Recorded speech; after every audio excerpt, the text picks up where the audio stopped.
وقال رسول الله صلى الله عليه وسلم من حج فلم يرفث ولم يفسق رجع كيوم ولدته أمه রাসূল সাল্লাল্লাহু আলাইহি ওয়াসাল্লাম ইরশাদ করলেন, যে ব্যক্তি হজ করল আর হজ করতে গিয়ে সকল প্রকার পাপাচার থেকে, সকল প্রকার গুনাহ থেকে, সকল প্রকার অশ্লীলতা থেকে নিজেকে হেফাজত করতে পারল, ওই ব্যক্তি হজ করে তার স্ব দেশে ফিরে আসা মানে হলো সে যেন এই মাত্র তাকে যেন তার মা পৃথিবীর জমিনে ভূমিষ্ঠ করেছেন।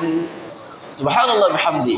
একজন ভূমিষ্ঠ হওয়া নবজাতক শিশুর যেন কোনো গুনাহ নাই, একজন ইখলাসের সাথে সুন্দরভাবে আল্লাহর সন্তুষ্টির জন্য হজ করে আসা ব্যক্তি সে যেন সমস্ত গুনাহ থেকে এমনভাবে নিষ্পাপ হয়ে যান যেন তিনি তার মায়ের থেকে এইমাত্র এই পৃথিবীতে শুভাগমন করেছে। সুবহানাল্লাহ। আল্লাহ তাআলা সেই রকম হজ করার মতো তৌফিক আমাদের সকলকে, পৃথিবীর সমস্ত হুজ্জাজিন কিরামকে আল্লাহ তাআলা দান করে। সকলে বলি আল্লাহুম্মা আমিন। আরেকটা হাদিস শরীফ বলে আমরা আমাদের আলোচনা শেষ করব ইনশাআল্লাহ। রাসূলুল্লাহ সাল্লাল্লাহু আলাইহি ওয়াসাল্লাম বলছেন, তাবিউ বাইনাল হজ্জি ওয়াল উমরাতি ফাইন্নাহুমা ইয়ানফিয়ানি আল ফাকরা ওয়ায যুনুবা কামা ইয়ানফিল কিরু খবাতাল হাদিদ। সেখানে রাসূলুল্লাহ সাল্লাল্লাহু আলাইহি ওয়াসাল্লাম চমৎকার একটি উদাহরণ, এখানে উপমা এখানে তিনি মানুষের সামনে উপস্থাপন করেছেন। তিনি বললেন, তোমরা হজ এবং উমরা এগুলি অনুসরণ কী করো, পরপর করে নাও, হজ করো উমরা করো, কারণ এই হজ এবং উমরা মানুষের দারিদ্রতাকে, মানুষের গুনাহকে এমনভাবে নষ্ট করে দেয়, ধ্বংস করে দেয়, যেভাবে আগুন লোহার মরিচাকে, লোহার ভিতরে যে ময়লা আবর্জনা জমে মরিচা পড়ে, সে আবর্জনাকে মরিচাকে যেভাবে আগুন লোহার মরিচাকে যেভাবে নষ্ট করে দেয়, হজ উমরা মানুষের দারিদ্রতাকে, মানুষের গুনাহকে সেভাবে নষ্ট করে দেয়। সুবহানাল্লাহি ওয়া বিহামদিহি সুবহানাল আযীম। আল্লাহ তাআলা সেই হজ্জ মাবরুর আমাদের সকলকে দান করে। সকলে বলি আল্লাহুম্মা আমিন, আল্লাহুম্মা আমিন। এজন্য রাসূলুল্লাহ সাল্লাল্লাহু আলাইহি ওয়াসাল্লাম আরেকটা হাদিস শরীফে বলেছেন, আল হুজ্জাজু ওয়াল উম্মার ওয়াফদুল্লাহ ইন দাউহু আজাবাহুম ওয়া ইন ইস্তাগফারুহু গফারা লাহুম। রাওয়াহু ইবনু মাজাহ।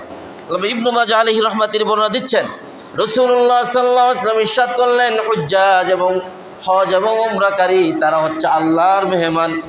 তারা যখনই আল্লাহ রাব্বুল আলামিনের কাছে কোনো কিছু চান, কোনো আহ্বান করেন, কোনো কিছু তার কাছে তারা প্রার্থনা করেন, তাদের চাওয়ার সাথে সাথে আল্লাহ তাআলা তাদের সেই চাওয়ার জবাব দিয়ে দেয়।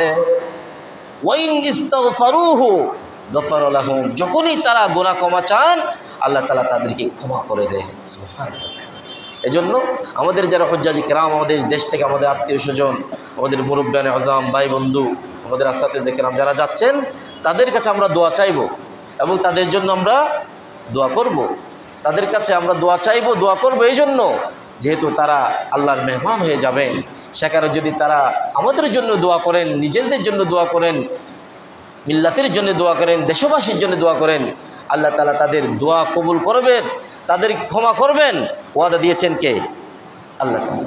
আল্লাহ তাআলা সেই হজ উমরার সেই মুখ্যম বারাকা, সেই রাহমা আল্লাহ তাআলা আমাদের প্রত্যেকের জীবনে মৃত্যুর আগে একবার হলেও আল্লাহ তাআলা আমাদের প্রত্যেককে নসিব করে। সকল বলি আল্লাহুম্মা আমিন। যারা একবার গিয়েছেন তারা যেন বারবার যাওয়ার তৌফিক দান করেন। আল্লাহ তাআলার কাছে সেই দোয়া, সেই